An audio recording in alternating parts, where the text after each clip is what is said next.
Greetings, fellow Earthlings. This is Dave with And Another Thing with Dave, coming at you with a podcast about Iran, a little background about Iran. It's all in the news. You're getting all this hype from the lamestream media about what's going on now.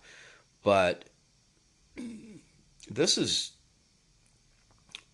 has a long history. We have been fucking with Iran since 1953. So all the current back and forth means nothing without the context of history. So what I want to help people appreciate is a little bit of the history here. So I've got some clips that I want to share with you. So back in 1953, Iran had a thriving democracy. You know, they had a fair election, democratically elected, fairly socialist leader, meaning democratic socialist. He decided he did not like the arrangements that had been made with basically, England controlling their oil, and he wanted to nationalize their oil so that Iran could benefit from their massive oil reserves. Well, guess what? The West did not like that. The Anglo-Iranian Oil Company, later to become BP. So here's a clip from a video I got from thepresident.com on YouTube, and it's 1953. U.S. overthrows Iran's democracy and installs pro-U.S. dictator. This was the year that the U.S. overthrew Iran's democracy and installed the Shah, a pro-U.S. dictator.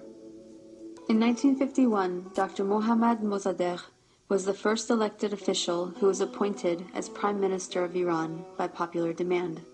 He saw that the wealth needed to build Iran was leaving the country because over the past 50 years its vast oil reserves were under British control at the hands of the Anglo-Iranian Oil Company, later to become BP or British Petroleum. So Mossadegh became hugely popular for nationalizing the oil industry and taking back the oil. Hugely popular at home, but quite unpopular with the British government. Britain took Iran to the World Court over the matter and lost. They tried to hit Iran's economy by blockading the Gulf and halting trade.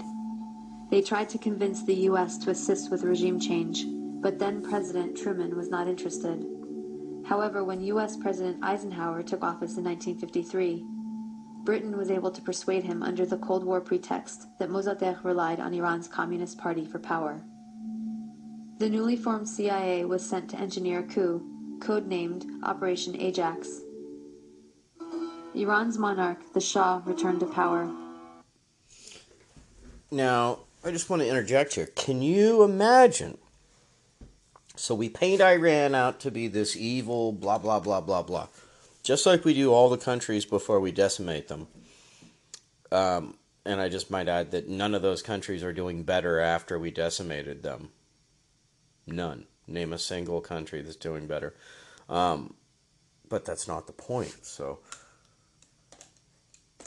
Unbelievable. But can you imagine if you reverse the script, flip the script on this, right? Like, say Iran wants our oil from the U.S. They want to profit, Iranian oil companies want to profit off of the U.S. oil. That's basically the reverse, right? And then the Iranian government pressures and is willing to go to war and overthrow the government to get their oil companies in? I mean, that's basically what happened. The U.S. companies, U.S. oil companies. Now, this is how powerful the oil companies are. They can manipulate world governments to go to war so that they can gain more of this resource so that they can continue to profit. Meanwhile, in a war, who profits off of both sides? Well, a bank and an oil company. Because, how much oil does it cost does it take to go to war? Unbelievable. As a matter of fact, side note, without Mobil Oil and Prescott Bush of Mobil Oil, George Bush Sr.'s father, the Nazi war machine would have come to a screeching halt. But Mobil Oil was providing the Nazis with oil. So I just wanted to interject that, as you listen to this, imagine if it was reversed, that, that Iran was doing that to us. How would we react? How would we feel? So just hold on to that. He had previously been weakened by the new parliament, a short democratic experiment designed to limit his powers. After 1953, he returned fully backed by his power, and the oil was soon flowing under control of Britain, America, the Netherlands, and France. The Shah became increasingly arrogant, opulent, and autocratic over his 25-year rule. He instilled fear in the population with a secret police known as Savak, created by the American CIA and Israeli Mossad, that tortured and imprisoned those who dared to dissent. So, did you catch that? The CIA and the Mossad of Israel trained these secret police in Iran and taught them horrible tactics, terrorist tactics, basically. So the CIA and the Mossad trained Iran in how to be horrible. Are you catching this? So everything, it's that old adage. If you're pointing a finger at somebody, well, guess what? There's three fingers pointing back at you. Oh my God. Here we're claiming they're savages. Well, we trained them. He crushed all political opposition. Troops were sent to massacre demonstrators. He pushed a white revolution to modernize and westernize the country, giving women the right to vote and other reforms. But ultimately, he served the elites and created a huge economic gap for the poor masses. Powerful religious leaders saw that he was forcibly trying to rid Iran of Islam in a country. Created a huge economic gap. Huh. Does that sound familiar to what's going on in the U.S. right now at all? I don't know, a little bit. That was 90% Muslim. One of the Shah's leading critics, Ayatollah Ruhollah Khomeini, was arrested and imprisoned for 18 months. After his release in 1964, Khomeini was sent into exile for 14 years.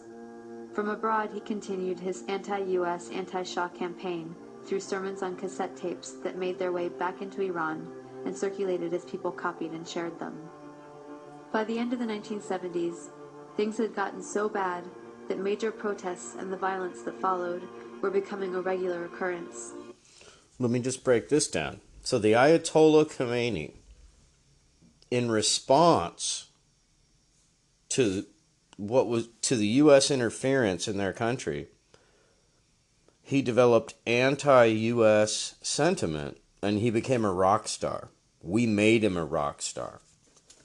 By being douchebags, we made him a rock star, right? Otherwise, this guy would have been a total, sidelined extremist, right?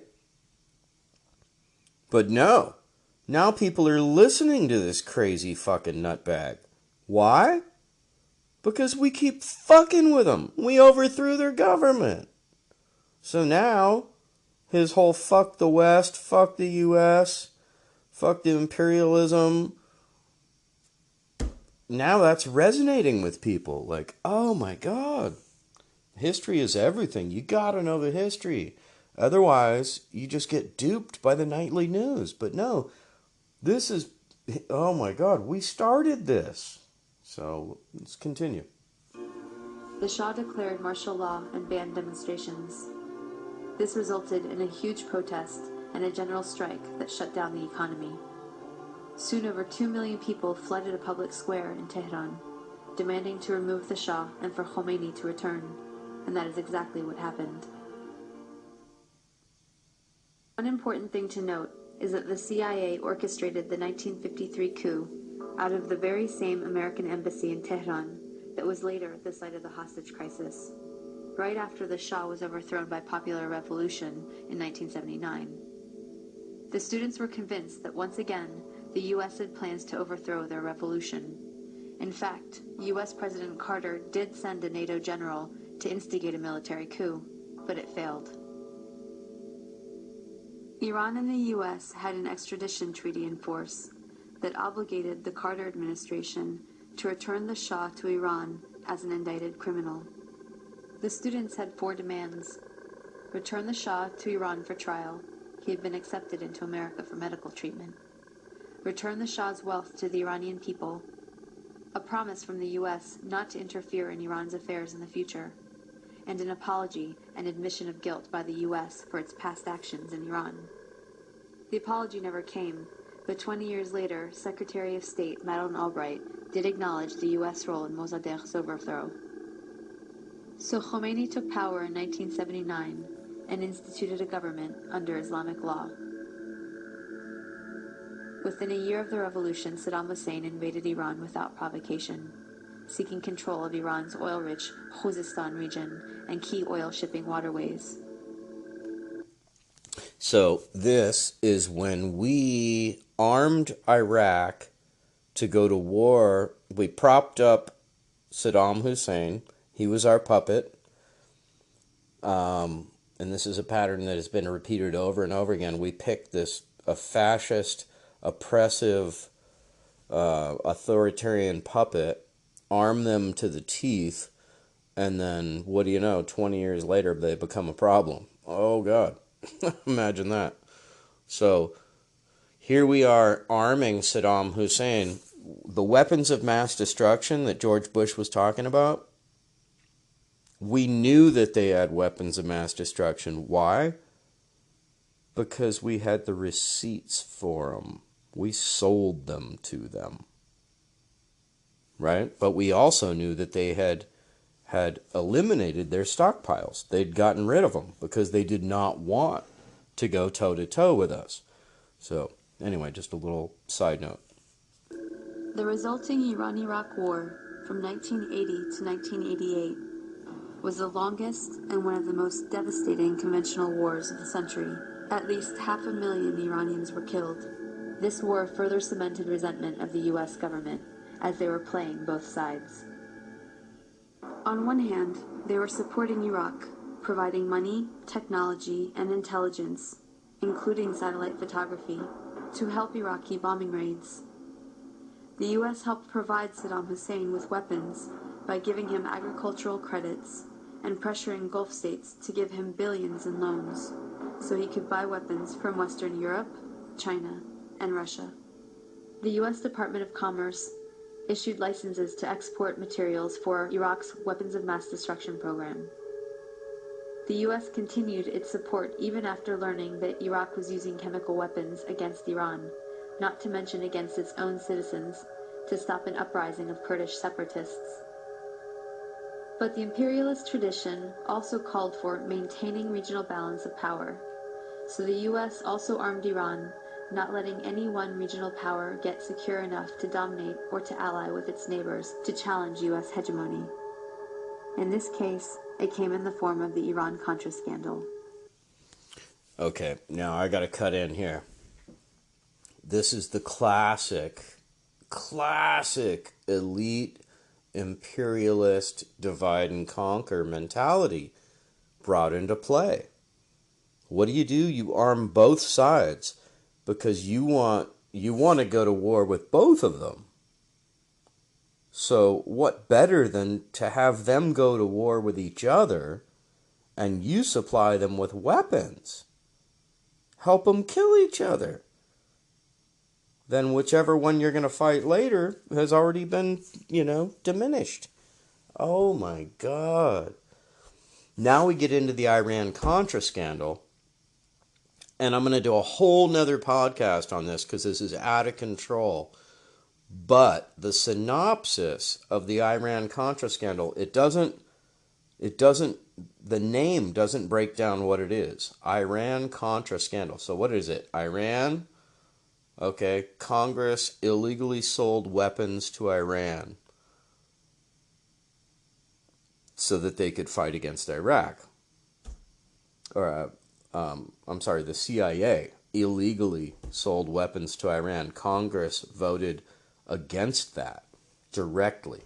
So the CIA was busted, just full on. How did they get the money to buy the weapons? Oh, that's a whole nother thing. They were also funding this, rebel group opposing a democratically elected government in Nicaragua. So the rebel group was called the Contras. So the CIA was supporting the Contras and Iran. How were they going to do that? Congress voted no, we're not going to support this. These are two illegal wars. We're not involved. No. Zero support from the public. How did the CIA achieve this? Oh, they smuggled coke into the U.S. Yeah.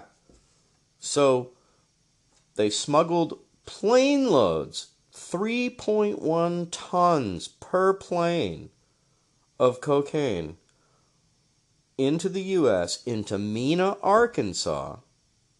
Enter Bill Clinton, was the governor of Arkansas at that time. So Bill Clinton and George Bush made an arrangement where they were going to do this covert operation, Arkansas being the most remote state in the country. Mena, Arkansas, the most remote airport in the country. So perfect, right? Barry Seals. You can look all these names up. I've got videos about this on my website, on my podcast on YouTube, and Another Thing with Dave on YouTube. You can check that out. Many videos about this on YouTube. Drugs, Mena, Arkansas. Anyway, Clinton was working with Bush, who was working with the CIA. So they were smuggling coke in from South America, working with Manuel Noriega through Panama. We would stop and refuel at his airstrips. That's why we lit up Panama, killed 20,000 peasants to get Manuel Noriega, and then locked him up. I think he's in Guantanamo. He'll never see the light of day. You'll never hear him testify. Why? Because he was the airstrip that, the coke planes and gun planes refueled at. So on the way up from South America, they were full of cocaine, Central and South America, full of cocaine. They would land in Mena, Arkansas, and then enter Freeway Ricky Ross and the creation of crack cocaine. So you can credit George Bush Sr. and Bill Clinton with the crack epidemic, because these neocon bastards who think they have their version of the way the world should be is the way it should be. So they're willing to do anything. Smuggling drugs, shutting down our nationwide defense system to fly plane loads of cocaine into the country. So putting us at terrorist risk for their greedy ass plan. So either they're profiting from it personally, or they just have this God complex where they think they know the way the world should be. Either way, fuck these people. So that's who we're dealing with here. So that's the Iran-Contra scandal. And they got outed. They were busted. Oliver North, a general, testified. Didn't do any time. I was just following orders. They raided a warehouse in south central Los Angeles that had 22 tons of cocaine in it, and it was being guarded by military MPs. So our tax dollars at work guarding a warehouse full of 22 tons of coke in the middle of the peak of the crack epidemic. That's your government. Anyway, that's Iran-Contra scandal. U.S. President Reagan needed money to fund an unjustified war against Nicaragua, but was forbidden to do so by Congress. So U.S. arms were illegally sold to Iran through Israel and South Africa, and the proceeds went to the Nicaraguan Contras. This allowed Reagan to get around Congress to support a campaign of kidnap, rape, torture, and murder, for which the U.S. was convicted by the World Court for unlawful use of force. In other words, state-sponsored international terrorism. The ruling was ignored. Khomeini died in 1989, shortly after the war ended. He promised democracy, but essentially had become the next dictator. Although he improved literacy and much-needed health care for the masses, he also imposed censorship, violently crushed political dissent, and attacked women's rights. Instead of the Savak, the people now had the Revolutionary Guard to fear. Since then, Iran has been an oppressive theocracy. Khomeini was replaced by Khamenei, who remains supreme leader to this day. As a test of fairness, we might imagine that Iran invaded and occupied Canada and Mexico, and had aircraft carriers sitting in the Caribbean. Imagine then if Iran had the power to label the U.S. the axis of evil and cut us off from the rest of the world, and then threaten to attack us if we didn't stop generating nuclear power. What if Iran had overthrown the U.S. government 50 years ago and installed a dictator friendly to Iranian interests, who kept it in power for 25 years? At that point, imagine that Christian fundamentalists, who currently represent about a third of the U.S., took power and began ruling under church law, followed by an unprovoked invasion by Canada, supported by Iran and ignored by the UN, in which it nearly destroyed the US. Would it be possible to imagine Iran as liberators? Would Iran be justified in attacking if the US government helped Christian fundamentalists in Canada to take up resistance? Would it be justified to hate and fear all Christians because of the ones that took and abused power in this context? This is not about good guys and bad guys. Both the American and Iranian governments are working against the interests of the people. But the deadly game of chicken was begun by the U.S., and the U.S. has the power to end. So you get it. Like, this was orchestrated by the CIA to just stir up shit. And, people say, well, why would we want to, what's the goal? What's the goal? Why would we do that? Well, we wouldn't, because we're sane people. But the psychopaths that are the deep state, the CIA, the NSA, yada, yada, yada, they want to create anarchy so that they can then justify sending troops over there to quell the anarchy. It's the oldest trick in the book, right? Create a problem, then offer the solution. It's some old gangster shit. It's strong-arming. It's evil corruption. And we're doing it on a level that the world has never seen. Right? We're fighting terrorism? Are we? Are we handing out like school books and Bibles? No. The number two product of the United States is weapons sales. The number two moneymaker from the United States is selling weapons. So I thought that was fantastic. When I first saw that little clip, really opened my eyes. It made everything make sense. Oh, shit. No wonder they have an authoritarian government. We overthrew their government. And so they as the pendulum swings one way, it'll swing equally back the other way.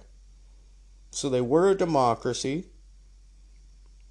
We overthrew them. Then some guy who speaks evil of capitalism, Westerners, and yada, yada, yada, extreme militant religious fuck, crazy bastard by anybody's, any sane person's assessment, takes power, but in direct response to them just having gone through this horrible atrocity. Then what happens? Then we support Iraq and give Iraq chemical weapons to use against them. And I read an article that 1 million people suffered from the in Iran. 1 million people suffered from the consequences of chemical weapons being used. Here's a clip from Jimmy Dore. Got this guy, Michael Morrell. He's a former acting director of the CIA. So, total piece of shit. Professional lying piece of shit. But here he is. Here's Jimmy Dore outing him. And this is pretty interesting. Taking responsibility. That's the overt war. Hopefully that can de-escalate now. But that doesn't mean the covert war is over. In fact, I think there's... So the overt, he's saying he thinks it's over, 1-1. The overt war, the one out in the open, is over. We hit them, they hit us back.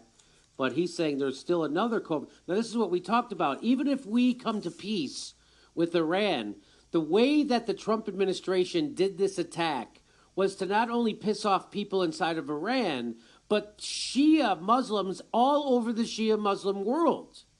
So even though you can make a deal and have peace with Iran proper, there's going to be Shias all over the region who aren't going to be in that deal, who still want to strike back at the United States, because Soleimani was seen as a hero of theirs for saving them from the ravages of ISIS, saving Iran and other places from stuff like happened in Syria and happened in Libya, fighting against. So that's so now he's going to talk about that. There are two things we need to think about here. One is still down the road at some point an assassination of a senior U.S. official somewhere in the world. It could be months from now. To get revenge. And then two... Now imagine that. Imagine they take out one of our generals anywhere. Who knows? In Iraq or in Syria, in Libya, or any of the other 80,000 countries where we have... So that's exactly what I'm talking about. We, the deep state, the CIA, is intentionally creating chaos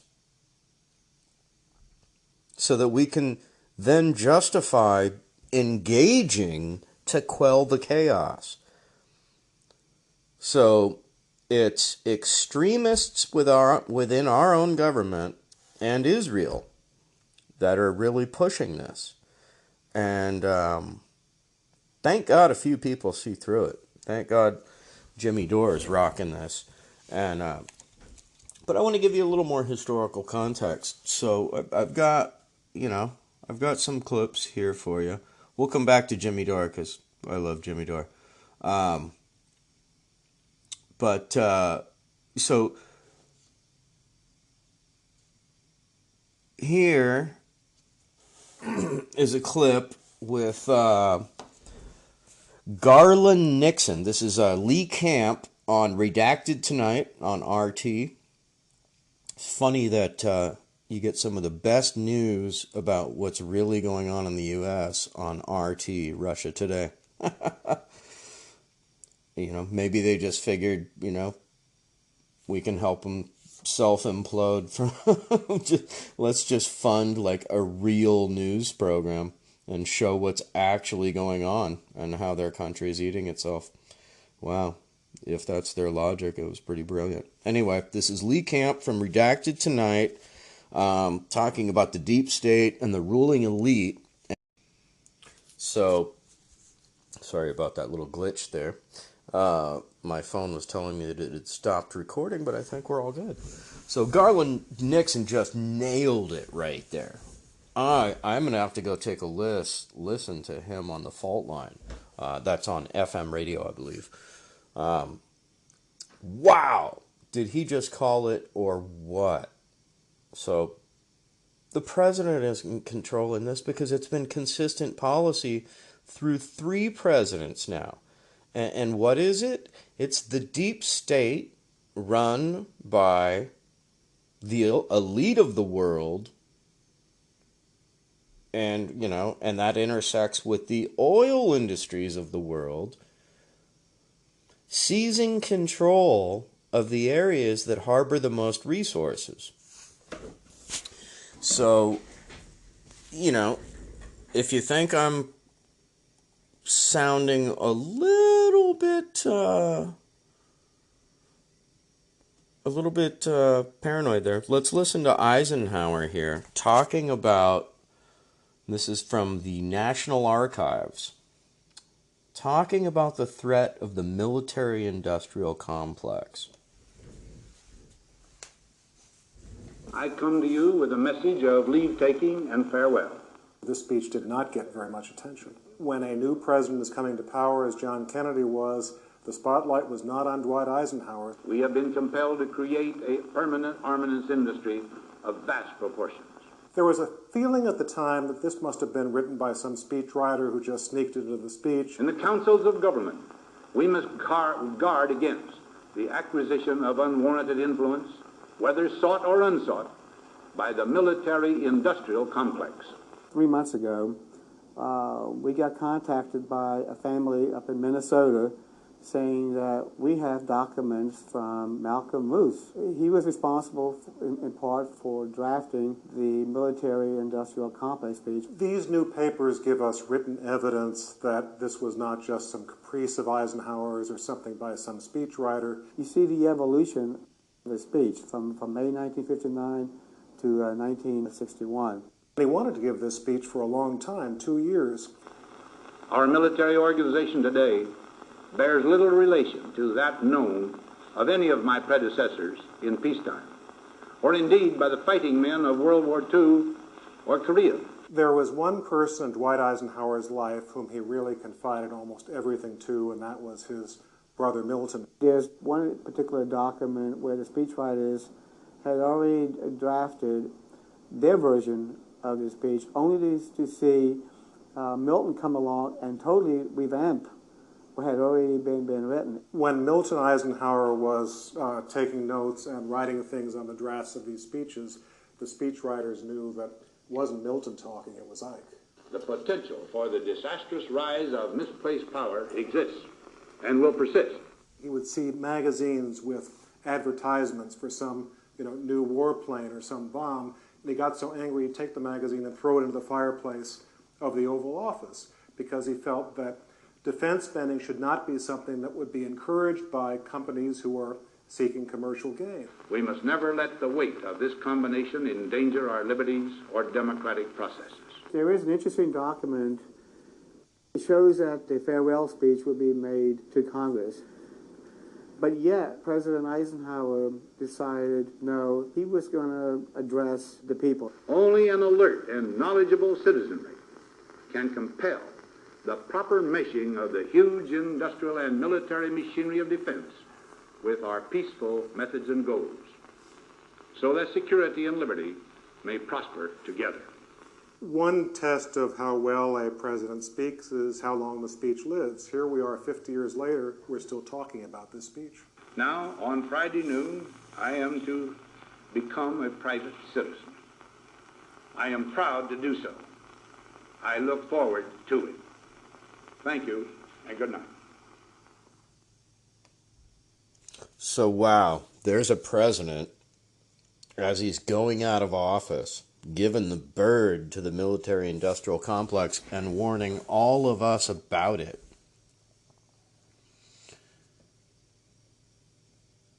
Right? Then I want to play a couple things for you here. So here's General Wesley Clark. I think he was like a 4-star general. Anyway, He's speaking about a U.S. plan, the deep state, CIA, plan to invade and destroy 7 countries in 5 years. Now, what's crazy about this is that we have fucked up all those countries except for Iran. So, check this out. This is General Wesley Clark with Amy Goodman on Democracy Now! I interviewed General Clark on Tuesday at the 92nd Street Y in New York. Now let's talk about Iran. You have a whole website devoted to stopping war. www.stopiranwar.com.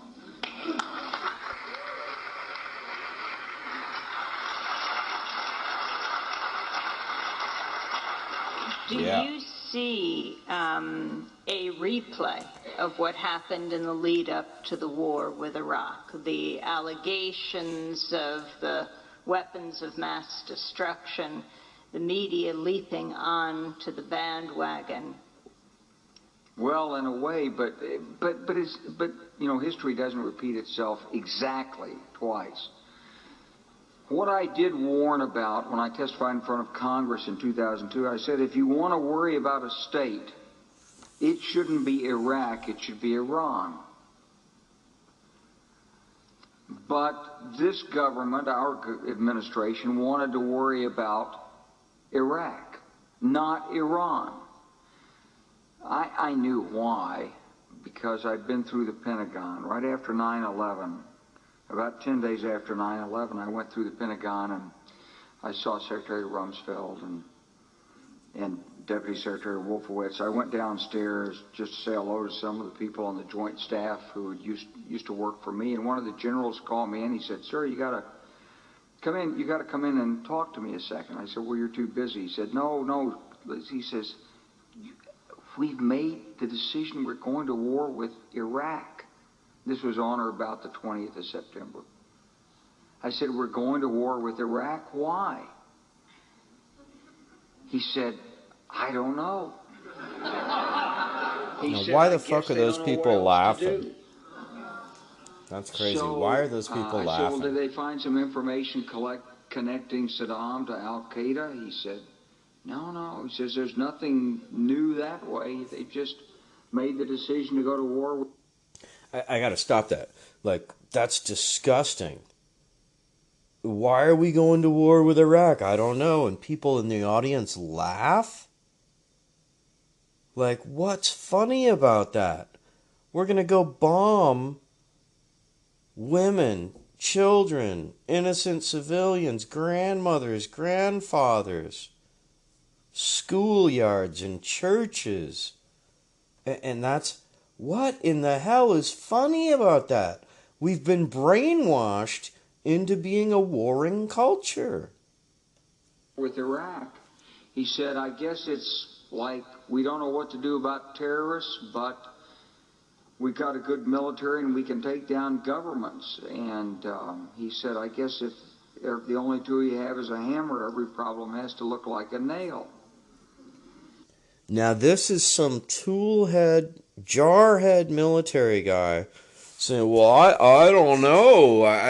Jesus, I guess it's just because we don't know what to do, but God, we could take down governments." That's the whole plan, is to take down governments. To take down governments that don't have U.S. corporations in them, so that our corporations can profit from them. This has been going on for 100 years. Are you kidding me? And even Wesley Clark doesn't even talk about this. He doesn't mention, Central America, United Fruit Company raped all of Central and South America. Land for pennies on the dollar, monocropping the hell out of it. That's why there was like a grape boycott in the 1970s. Just just this brutal, like, corporate takeover of everything. American companies going in and, you know, with their own armies, armed soldiers. Shell Oil has their own army to protect their outlying resources.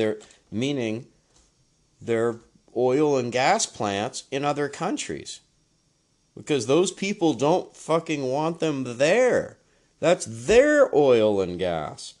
But Shell made some deal with some corrupt asshole that they bought out.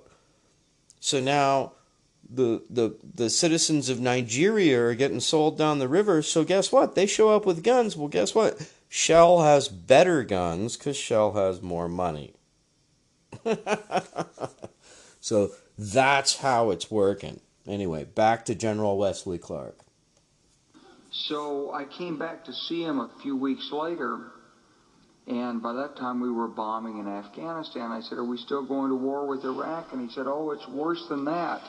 He said, he reached over on his desk, he picked up a piece of paper, he said, Now this is important, and everybody needs to hear this. You need to share this with everybody you know. Because what he's talking about here is 4 weeks after 9/11, the Pentagon already had plans to invade Iraq, Afghanistan. Well, he's gonna tell you right here. 7 countries. Well, 6. We haven't invaded Iran yet. He said, "I just got this down from upstairs," meaning the Secretary of Defense's office today, and he said, "This is a memo that describes how we're going to take out 7 countries in 5 years, starting with Iraq and then Syria, Lebanon, Libya, Somalia, Sudan, and finishing off Iran." I said, "Is it classified?" He said, "Yes, sir." I said, "Well, don't show it to me." And I saw him a year or so ago, and I said, "You remember that?" He said, "Sir, I didn't show you that memo. I didn't show it to you." I'm sorry, what did you say his name was? Amy Goodman, digging for it. I'm not going to give you his name. So go through the countries Bastard, again. give his name up. Well, starting with Iraq, then Out Syria him. and Lebanon, then Libya, then Somalia and Sudan, and then back to Iran. And the administration has stubbornly refused to talk with. So all of those countries have been bombed. They didn't mention Afghanistan. All those countries, major bombing campaigns, government overthrown. Libya, so Omar Gaddafi in Libya was getting ready to introduce what's called the gold dinar. Libya has massive gold reserves. They were going to only trade oil in gold. They wanted all of Africa to do the same. Oh my God, the U.S. cannot have that. So look up, if you're not aware of the petrodollar, look up the petrodollar. It's this arrangement that we made, the U.S. strong-armed, after World War II, where all oil would be bought in U.S. dollars. Right? So if you're Russian and you want to buy oil, you got to exchange your currency into U.S. dollars, which sometimes you lose money doing just that. Then you can buy the oil. So nobody wants to do this. This is an outdated policy. I don't know how we got away with it in the first place, other than threatening to nuke people. But it's crazy town, and we're still getting away with it. But not for long. So, anyway, back to General Wesley Clark. With Iran about their perception. In part because they don't want to pay the price with their U.S. domestic political base, the right-wing base, but also because They don't want to legitimate a government that they've been trying to overthrow. If you were Iran, you'd probably believe that you were mostly already at war with the United States anyway, since we've asserted that their government needs regime change. So, and we've asked Congress to appropriate $75 million to do it, and we are supporting terrorist groups, apparently, who are infiltrating and blowing up things inside Iran. And if we're not doing it, let's put it this way, we're probably cognizant of it and encouraging it. So it's... Now, here's an ex-general saying that we are either doing terrorist acts inside Iran, or we're paying somebody to do it, or we're encouraging it and turning our heads to the fact that it's happening. So, that, unbelievable, man. Unbelievable. So,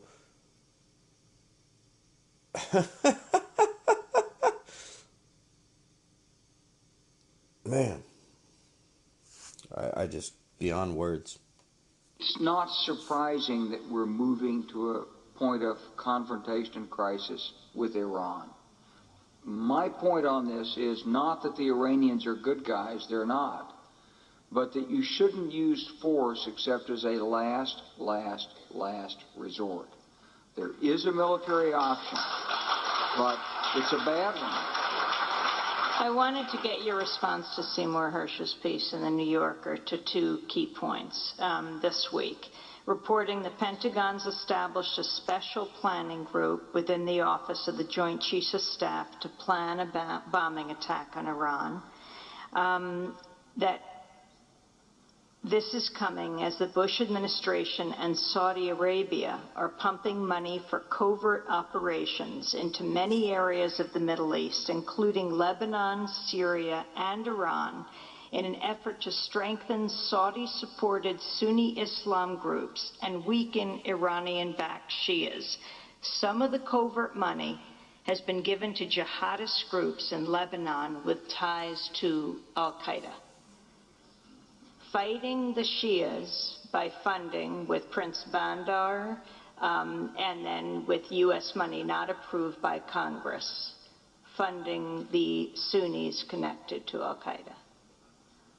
Well, I don't have any direct information to confirm it or deny it. It's certainly plausible. The Saudis have taken a more active role. You know, the Saudis... you were just in Saudi Arabia. You just came back from Saudi Arabia. Yeah, well, the Saudis have basically recognized that they have an enormous stake in the outcome in Iraq, and they don't particularly trust the judgment of the United States in this area. We haven't exactly proved our competence in Iraq.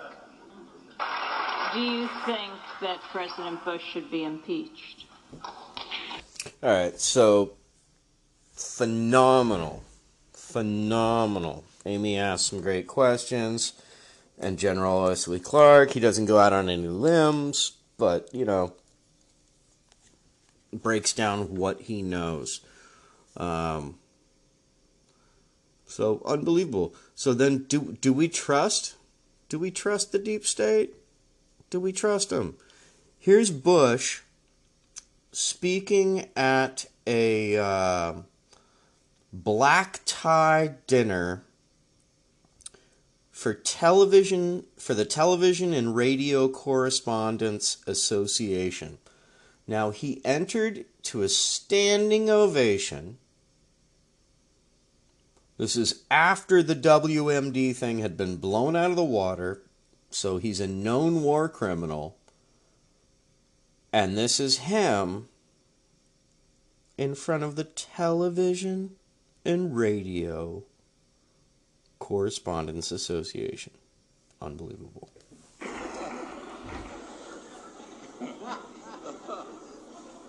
Those weapons of mass destruction got to be somewhere.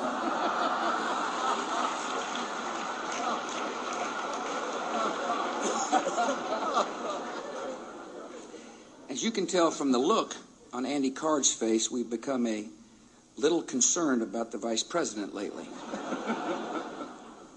Whenever you ask him a question, he replies, "Let's see what my little friend says."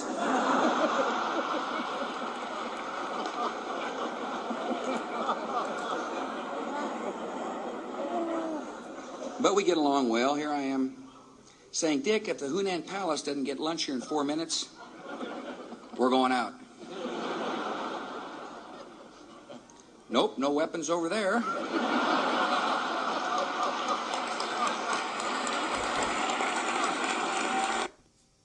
Unbelievable. Unbelievable. Unbelievable. And then I got one other clip for you here. Got one other clip for you here of Pompeo talking about being the ex-director of the CIA and how he's a masterful liar. So why the fuck would we believe the word this guy has to say now? I was the CIA director. We lied, we cheated, we stole. It was like we had entire training courses. It reminds you of the. Let's hear that again. I was the CIA director. We lied, we cheated, we stole. It was like we had entire training courses. It reminds you of the glory of the American experiment. I was the CIA director. We lied, we cheated, Wow. So there he is speaking to, I think that was Texas A&M, about how I was the ex-director of the CIA. We lied, we cheat, we steal. We taught entire training courses on it. So, but now we're supposed to believe this guy for some reason? For what reason? Unbelievable. You know, and so now you got Pompeo, all these asshats, John Bolton, Elliot Abrams, talking about why we need to do this. Unbelievable. You know, Elliot Abrams is a war criminal. John Bolton's a war criminal from their participation in, you know, covert operations in Central America during the Reagan era, Bush era. And those guys are the deep state. You know, these people are not elected, but they're setting policy. And not only are they setting policy, they're, you know, this is the New World Order. So, I mean, let's hear this again. This is unbelievable. Here he is saying it himself. It was like we had entire training courses. What? I was the CIA director. We lied, we cheated, we stole. It was like we had entire training courses. Sure you did. You did. You're a master of deception, an assassination. Unbelievable. So,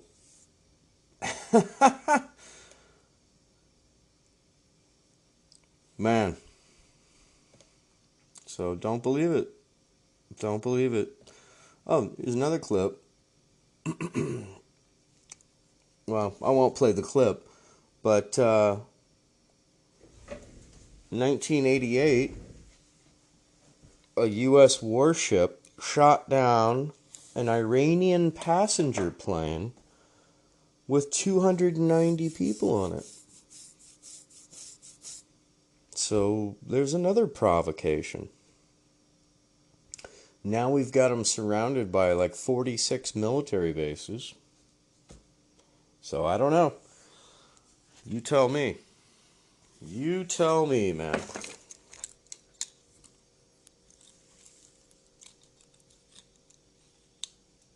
This has been Dave with And Another Thing with Dave. Peace out.